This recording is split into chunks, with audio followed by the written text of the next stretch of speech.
想从底层爬出来，你就要学会破圈。什么是破圈？说白了，就是主动放弃老朋友，结交新朋友。你看，刘邦13岁出国找信陵君，刘备14岁拜师儒职，教员17岁离开韶山开始游学。历史上的每一个牛人，几乎都是破圈的高手。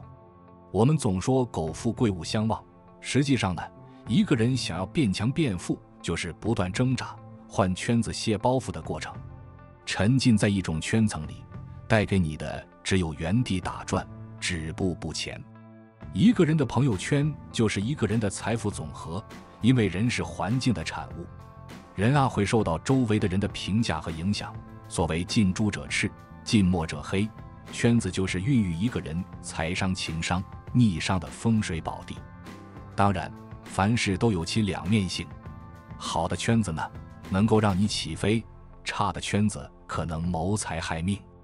如果你想披荆斩棘翻山再起，一定不要拉老朋友上路，而是在路上认识新的朋友。我分享一个我做自媒体3年年入1000万的交友心得，一共3点：订阅频道，点赞收藏，你一定用得到好。我们开始思考，一想破圈，你就不能害怕孤单，怕不合群。有时候我们明知道大半夜去喝酒撸串一点意义没有，但就是舍不得所谓的兄弟义气，并且在明显感觉到这个圈子没什么价值以后，很多人还是经不起诱惑。什么今晚介绍几个大哥给你明晚有漂亮的小姐姐，你就屁颠屁颠的过去当个陪衬，陷入价值泥潭的死循环。你别跟我说你没经历过这个阶段的，我花了整整5年的时间才告别无效社交，这个过程非常痛苦。我告诉你一个真相，我身边从底层爬上来的大哥，但凡赚到大钱的人，没有一个不是孤勇者。也就是说他们在事业起步阶段是没有人会支持会同意的，因为创业本身就是对冒险的奖励。就好比说你现在明知道做自媒体可以直播赚钱，但是你身边的人会同意支持吗？要么就是说直播是骗人的，什么成功学传销，我就想笑。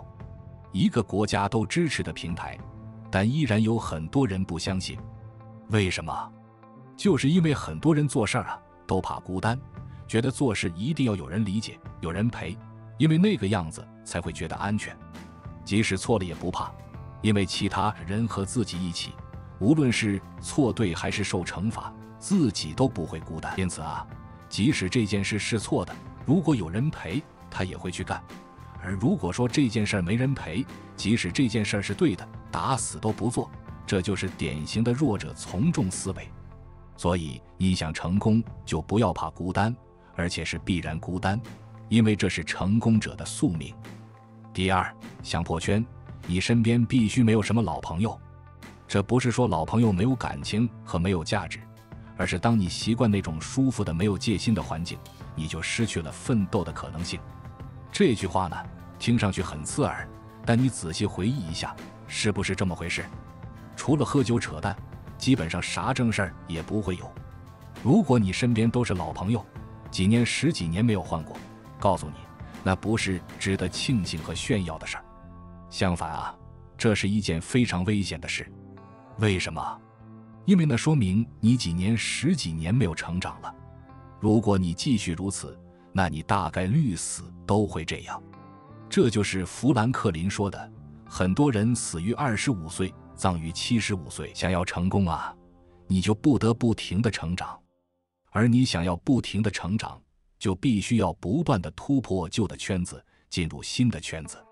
从原生家庭进入中学，从中学进入大学，从大学进入公司，从公司进入行业，从行业进入社会。人这一辈子要破的圈实在是太多了，根本没有时间恋战。你只要在哪个圈子待着不动了，你的成就也就止步如此了。你要进入新的圈子，你就必须认识新的朋友，而与老朋友渐行渐远，这是一个必然的过程。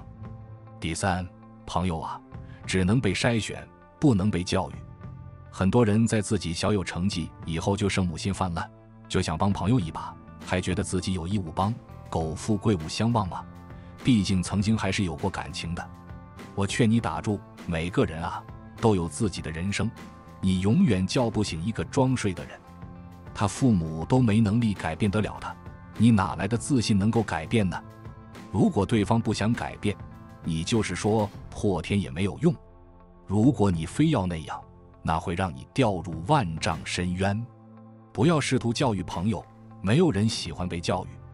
大家都是成年人了，合得来就合，合不来就散，就这么简单。最后，我给大家一个破圈的忠告：不要等准备好了再上路，而是先上路再准备。很多人做事儿呢，都想着等自己准备好了才开始，这是错误的观点。首先，你永远不可能准备好。你要怎么准备好？你能预测未来吗？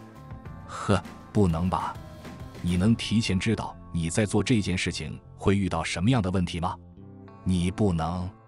所以，你所谓的那个准备好，只是存在在你的想象里，在现实当中并不存在。